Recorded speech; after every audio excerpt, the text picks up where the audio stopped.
In the grand halls of Damascus, golden platters were set and goblets overflowed with wine.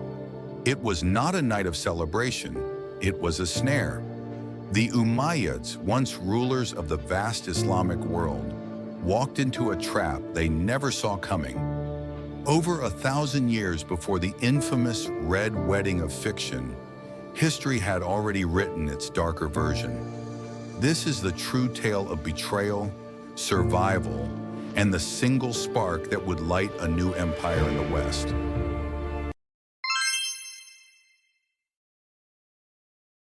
For nearly a century, the Umayyads ruled the Islamic Caliphate, expanding its borders from the Indus Valley to the shores of the Atlantic.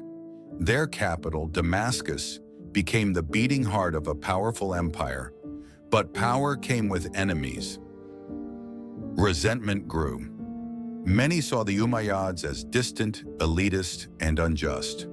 Revolts simmered across provinces. Then came the Abbasids, a rival branch of the Prophet's tribe, claiming they, not the Umayyads, were the rightful heirs of the caliphate. Their revolution began in the east, and in 750 CE, it reached its climax at the Battle of the Zab. The Umayyad army was crushed. Caliph Marwan II fled but was soon killed. The Abbasids swept into Damascus, but conquest was not enough. The Abbasids sought to erase the Umayyad name. In the weeks following the Abbasid victory, surviving members of the Umayyad family went into hiding. Some were captured, others were promised mercy. Dozens of Umayyad princes were invited to a feast, a gesture, they were told, of reconciliation. The banquet was held in a lavish hall in Damascus. Food was served. Wine poured freely. Laughter, perhaps forced, echoed through the room. Then at the height of the gathering, the Abbasid guards sealed the doors. One by one, the Umayyads were dragged from their seats and bludgeoned to death, not with swords but with clubs, to make their deaths slower, more degrading. It was not just murder, it was a message.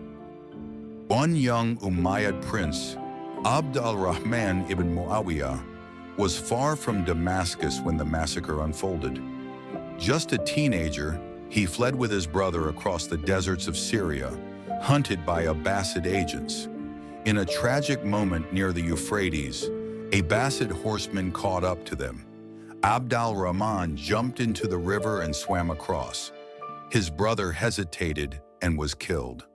Alone and on the run, Abd al-Rahman wandered across North Africa for years, hiding his identity, surviving on his wits. But he would not remain in exile forever. In Al-Andalus, the western frontier of the old empire, when Abd al-Rahman arrived, no one expected him to succeed. But he rallied supporters, defeated rivals, and in 756 CE, declared himself Emir of Cordoba, independent of the Abbasids. Against all odds, the dynasty they tried to erase was reborn. Abd al-Rahman became known as Al-Dakhil, the Entrant. His rule marked the beginning of a new golden age in Islamic Spain. Centuries before the Red Wedding ever shocked audiences, the Umayyads lived it in real blood and betrayal. The Abbasids tried to erase a name, but in doing so, they forged a legend. The massacre that ended an empire gave birth to another, and the boy who swam through exile and death would become the father of a new dawn in the West. History, it seems, has always been darker than fiction.